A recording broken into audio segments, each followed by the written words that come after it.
Salut à tous, le journal du foot de ce vendredi 25 novembre, soirée forcément contrastée pour les fans de la Seleção. Sur le terrain, le Brésil a parfaitement réussi son entrée dans la Coupe du Monde avec une victoire 2-0 contre la Serbie et un doublé de Richarlison, dont un deuxième but fantastique, enchaînement contrôle poitrine, reprise acrobatique dans la surface de réparation, mais la soirée a clairement été ternie par la blessure de Neymar qui souffre de la cheville. Le Brésilien est sorti en fin de match, on l'a vu, très affecté sur le banc de touche, au bord des larmes même.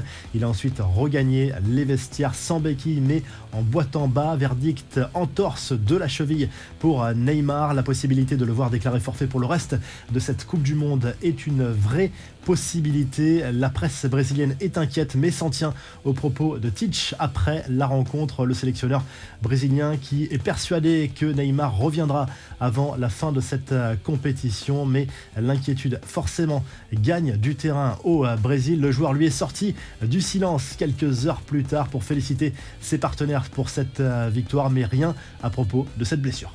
Allez, on prend des nouvelles de nos Bleus. À la veille du deuxième match de ce mondial contre le Danemark, la compo d'équipe de Didier Deschamps commence à se dessiner. Raphaël Varane va sans doute retrouver sa place de titulaire dans le 11 de départ, ce qui devrait apporter de la stabilité dans l'axe. Didier Deschamps cherche surtout l'équilibre dans le couloir droit. Jules Koundé pourrait profiter de cette situation et être aligné avec Rabiot et Dembélé devant lui. Pas de changement a priori au milieu de terrain et en attaque. Kingsley Coman, lui, a regagné les vestiaires avant la fin de l'entraînement de l'équipe de France jeudi, après avoir ressenti une petite gêne musculaire, mais a priori rien de grave. Gravement blessé face à l'Australie, Lucas Hernandez a lui été opéré avec succès jeudi soir. Le long chemin de sa rééducation commence ici, mais tout s'est bien déroulé selon le Bayern Munich. L'actu du mondial, c'est aussi le record établi par Cristiano Ronaldo lors de la victoire du Portugal aux dépens du Ghana 3-2. CR7 est devenu le premier joueur à inscrire au moins un but lors de 5 Coupes du Monde différentes. C'est quelque chose qui me rend fier, c'est un beau moment.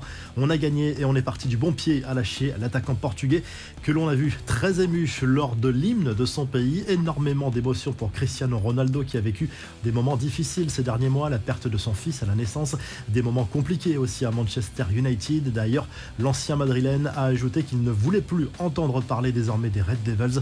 On rappelle aussi les autres résultats, la victoire de la Suisse 1-0 contre le Cameroun et le match nul très fade à 0-0 entre la Corée du Sud et l'Uruguay avec aucun tir cadré dans ce match. Au programme ce vendredi, après la rencontre Pays de Galles-Iran disputée à la mi-journée, Qatar-Sénégal et Pays de Galles-Équateur dans le groupe A, l'Angleterre défie les États-Unis dans la soirée. Les infos en bref, le tacle gratuit de Dani Alves à Kylian Mbappé dans une interview à la Gazette dello Sport. Le Brésilien, passé par le PSG, a estimé que le champion du monde français manquait clairement d'humilité. Mbappé est un phénomène qui n'a toujours pas compris que ceux qui jouent en attaque avec lui sont plus des phénomènes que lui. Neymar et Messi sont uniques, il faut être malin pour profiter de leur potentiel. Ce sont les deux génies du football, a lâché Dani Alves.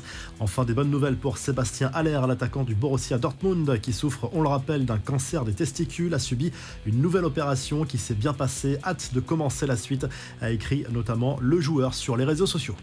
La revue de presse, le journal L'équipe consacre sa une à Richarlison et Neymar au lendemain de cette victoire du Brésil contre la Serbie. Soirée forcément contrastée pour les deux joueurs, un doublé pour l'attaquant de Tottenham, une blessure pour le meneur de jeu parisien qui réalisait pourtant un excellent début de saison et qui va peut-être devoir déclarer forfait pour cette Coupe du Monde. Même son de cloche d'ailleurs au Brésil. Les journaux brésiliens se montrent contrastés forcément après cette victoire de la Seleção face aux Serbes, mais avec ça il faut composer avec la blessure de Neymar. Le Brésil qui affrontera la Suisse lundi lors de son deuxième match dans cette phase de groupe. Et du côté de l'Argentine, le quotidien El Hincha place Messi en une avec ce titre, sortir de l'ombre. Le meneur de jeu de l'Albi Céleste, qui dispute d'ailleurs sa dernière Coupe du Monde, doit élever son niveau de jeu pour sortir son équipe de la galère après cette première défaite contre l'Arabie Saoudite. Le prochain match contre le Mexique ce samedi sera déterminant forcément pour la suite